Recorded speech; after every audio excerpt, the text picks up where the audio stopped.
Hello everyone, my name is Hannah. Welcome to a new video. Today's video is going to be my 2025 TBR. So these are all the books that I want to read in 2025. I do have a lot of anticipated releases that I want to pick up this year as well, but these are like the books that I wasn't able to get to last year that are still on my radar, that are like technically considered backlist books, so they're not new releases or anything like that. I could probably save us all a lot of time and just say that I have started reading Brandon Sanderson's books and loving them. And so the first thing I'm going to mention is basically his entire backlist. I started reading the Stormlight Archive and I am absolutely loving it. So I'll be moving on to Oathbringer very soon because I am already missing the characters and I want to dive back into the world. So I'm sure that I will be reading all the books in the Stormlight Archive that are out. I know Wind and Truth just came out in December and I was like, oh my god, I want to get to that so bad, but I do also want to read a lot of his older work as well. So I'm also currently reading the Mistborn Era 1 books, so I want to finish that trilogy. He has some standalones that I want to read, Elantris, Tress of the Emerald Sea, and I think there's some other ones that are recommended if you want to read like all the books in the cosmere. I know there's a Mistborn Era 2, so that's called the Wax and Wane series, so I want to pick those up. So yeah, I'll be doing a lot of Brandon Sanderson reading this year, so I'm calling 2025 the year of the cosmere because I'm just having the best time reading his books and I love that for me. I love being a Brandon Sanderson girly. It's all I've ever wanted. So I'm definitely going to be picking up a lot of his books. I know this is like 20 books or something and I might only read 20 books this year, but if it's all Brandon Sanderson, I won't be upset about it. Also, if you're looking to get into Brandon Sanderson and you're a little intimidated by it, my friend Kara made a girl's guide to Brandon Sanderson, which I will leave linked down below in the description because she's the one that I go to for advice about it. Plus, I have a friend who has like read all of Brandon Sanderson's book, my friend Nate. But yeah, Kara has a video, so if you're like, I don't even know where to begin, she has a bunch of different like recommended reading orders, and she kind of breaks down like what each like book and book series is and what the books in them are. It's just very helpful and informative. So if you are just starting off in your Brandon Sanderson journey, definitely check that video out. All right, the next book is probably going to be the book that I am going to start off the year reading, and that is The Sword of Kaigen by M.L. Wong. This is a standalone fantasy novel that is kind of like, I've heard, kind of like The Poppy War and The Last Airbender. So I didn't end up liking The Poppy War that much. I DNF'd it at like 300 and something pages, and I've never watched The Last Airbender. But I want to pick this one up because I have heard that it is like one of the best books ever. My friend Sahar picked this up late 2023 and I just remember her absolutely raving about it, and I put it like, it was on my radar and I was like, okay, I need to pick this book up when I'm in the mood for like high epic fantasy, which is my current reading mood thanks to Brandon Sanderson. And then early 2024, my friend Lachlan read it and she annotated the absolute crap out of this book and was like, it's incredible, one of the best books I've ever read. I think it's going to be her best book of 2024. And then my friend Rachel read it and said it's one of the best books that she's ever read, and she like cried in her vlog for it.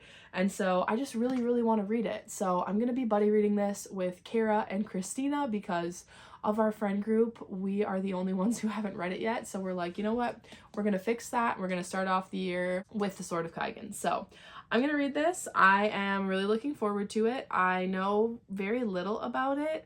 I know it follows the main character, Misaki, and she is a mother, and it's like kind of goes through her relationship with her son, and she is like a fighter, but in this society you're either like, if you're a woman you need to be like a mother and a wife, and so she kind of sets her ambitions aside of being a fighter. But yeah, there's like a brutal war story going on. It says, better to die sharp in war than rust through a time of peace. Yeah, it's like fantasy, elemental magic, martial arts, that kind of thing, and that just sounds amazing right now. So I'll be picking this up immediately when the year starts. Plus the fact that it's a standalone fantasy is really interesting because you don't see that a lot anymore. You usually see like big series or trilogies and stuff, so I'm definitely interested in a standalone fantasy. Switching gears a little bit, I want to pick up Intermezzo by Sally Rooney. This came out late last year, I think maybe September-ish time, and I just wasn't able to get to it. I also wasn't really in the mood for like an emotional literary fiction novel, so whenever I am in the mood for that, I will be picking that up because I absolutely love Sally Rooney's writing. I have read her 3 other novels and I love all of them. I think Normal People is my favorite, but I really also love Beautiful World, Where Are You? They're like 2 books that stick with me. Normal People is just something special to me though. I've reread that one the most. Again, I know little about this one. I think it follows 5 people. It might follow these brothers. I really don't know very much about it at all. I cannot even give you a synopsis. I just know it's going to be an emotional roller coaster and it's going to have really, really great and profound writing because all of Sally Rooney's books do. So I really want to get to this one sometime in 2025. Next up, I have Magnolia Parks Into the Dark by Jessa Hastings. This is the 3rd Magnolia Parks book. It's the 5th book overall in the Magnolia Parks universe. But I didn't pick this one up when it came out because there's something that happens in the 2nd Magnolia Parks book, The Long Way Home, that at the time that I was reading it, it wasn't like a sensitive topic for me, but now it is, and I'm scared of it being like in here. I just kind of put it off because I was not in the right headspace for this one, and I know it was going to be emotional because of all of the events that happen in The Long Way Home. I bought this like as soon as it was released, but I just have not picked it up. This is the finale to Magnolia and BJ's story, so I really want to know how it's going to end. But if you don't know, Magnolia Parks is a kind of rich people drama series about this group of friends. Mainly we're following Magnolia and BJ. There's also Daisy Hates books, which follow Daisy and Christian and Julian. But in the Magnolia Parks books, we're mainly focused on Magnolia and BJ and their like tumultuous relationship. They're like an on again, off again.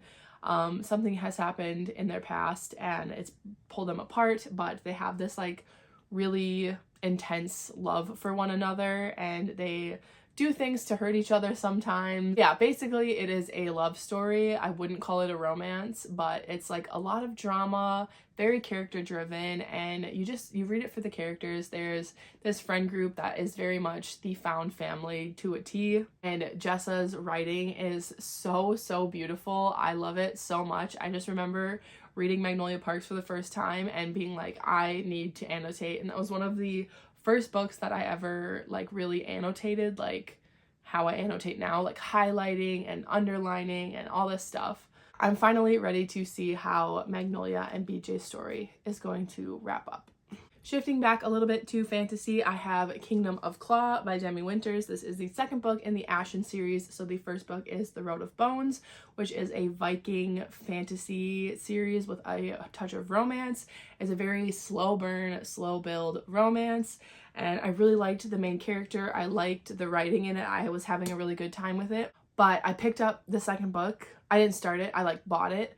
And then the series got picked up by a traditional publisher, and it really slowed down the production of the series then because it's being republished and like rebranded and all of that. So I really have no idea when the next book is going to be coming out. So I haven't felt a rush to get to this one, but now that I'm in a fantasy mood, I just want to read all the fantasies that I have. And since I have this physically on my physical TBR, I'm like, you know what? I just should get to it. I also really like this cover, so I hope that the traditional publishers don't like change it. The Road of Bones is following Scylla, and she is kind of on the run, and she kind of accidentally stumbles across this like band of Vikings on this dangerous road called the Road of Bones, and she ends up working out a deal with them where she'll like cook for them and take care of them and stuff if they help protect her on this Road of Bones. And so she then gets this kind of found family element with all of these like Vikings. And we start to unravel some secrets about her past that even Scylla doesn't know, and then some secrets about some of the Vikings, and kind of finding out like what is going on, why is she on the run, and yeah, it was a really fun time. So I'm excited to see where the story is going to go from there. Speaking of sequels, I have 2 here of fantasy romance sequels that I haven't gotten to, but I really want to when I'm in the mood for fantasy romance. So Last year, I kind of went through a little bit of a breakup with fantasy romance because I was picking up all of these hyped fantasy romances and absolutely hating them and thinking like, what the hell is going on? Because I'm a fantasy romance girly. At the time, I would have said that that is my favorite genre. And now I'm like, all of these fantasy romances that I'm picking up that are super hyped are not good, in my opinion. They're not for me. So I took a huge break from reading fantasy romance. But whenever I'm in the mood to pick like true fantasy romance back up, I'll probably start with these. So first up is A Promise of Peridot by Kate Golden. This is the second book in the Sacred Stones series. So the first book is A Dawn of Onyx. I gave A Dawn of Onyx 5 stars. I absolutely loved that one. And then I've just been hesitant to pick this up because I don't want it to be ruined. This also was picked up by a traditional publisher. I read the indie published version, so I'm hoping that it's still everything I loved from A Dawn of Onyx. And then the third and final book is also out. It's called A Reign of Rose or Reign of Roses or something like that. Yeah, I really loved the first book and I just want to see where this one goes. And then I also have Reckless by Lauren Roberts. So the first book is Powerless, which is a like Hunger Games style fantasy romance where the main character has to go through these like trials and stuff. That one that was just a fun time. I had a good time with it. It wasn't anything like super intense where I'm like, this is one of the best fantasy romances I've ever read. It was just a really fun one. So I liked the writing in it. I thought that the banter between the two characters was really fun and I enjoyed it. And I liked how it ended. So I'm curious to see where it's going to go. And I know that the third book is coming out sometime in 2025, I think. I want to get to these whenever I'm in the mood for a fantasy romance. Ooh, also not the Ballad of Songbirds and Snakes, The Songbird and the Heart of Stone by Carissa Broadbent, which is the technically third book in the Crowns of Nyaxia series. It's a whole new duet though, so it's following Misha and her love interest, which I don't even know his name. Misha was one of the side characters in the first duet of the Crowns of Nyaxia series, the first book, The Serpent and the Wings of Night. That duet is one of my favorite fantasy romances that I've read. I think it's amazing, but again, I read the indie published / self-published, I'm not sure which it is, but I read the non-traditionally published versions of those and really loved it. And now I've heard not the best things about The Songbird and the Heart of Stone, which this one is traditionally published. So I'm like super happy for these authors to get their like big break, but also like traditional publishers like step off and let them do their thing because they're doing just fine, you know? But yeah, I do want to eventually read that one again when I'm in the mood for fantasy romance, which right now I'm in the mood for like high epic fantasy. So it's not that far off fantasy romance, but we'll see. And then the last book that I'm going to put on my 2025 TBR is actually a fanfic, and that is Rosemary for Remembrance by Rubber Soul 02 on AO3. This was hand-bound for me by my friend Mel and gifted to me, so I am really grateful to her for gifting me a physical copy of this. We had intended to buddy read it, and that's why she gave it to me and made it for me, but we just never got around to the buddy read. I'm not sure if she has even read it, or if she's ever read it and she was going to reread it or something. I'm not sure if she picked it up. But yeah, our buddy read just kind of like fell off a little bit. So I might message her and be like, hey, if you haven't picked this one up yet, we could buddy read it, you know, whenever. But yeah, fanfic is free. It should be free. You shouldn't buy bound copies of it. So you can read it for free on AO3. Just use your Kindle. My friend Lachlan on her Instagram has a whole guide of how you can download AO3 fanfics to your Kindle. But this one was just hand-bound and gifted to me by my friend Mel so that we could buddy read it and annotate it and like discuss it and stuff. I just didn't get around to doing that. So I definitely want to pick it up sometime in the new year. So those are all of the books that are at the top of my TBR that I want to be picking up very, very soon. Like I said, I'm probably going to be starting with The Sword of Kaigen to kick off the year because it is a 5-star prediction, and I'm buddy reading that with my friend Kara and Christina. So I'll leave their channels linked down below, and I'm sure that I'll vlog it. And then I'm also going to be reading books in the cosmere and reading as much Brandon Sanderson as I can get my hands on. It is the year of the cosmere. 2025 is the year of the cosmere. But I'm hoping that by the end of the year, I can look back on this video and say, yep, I have read all of those books. So wish me luck. Let me know what your like top book or top 3 books of your 2025 TBR are. And thank you so much for watching. I really appreciate it, and I will see you all in my next video. Bye!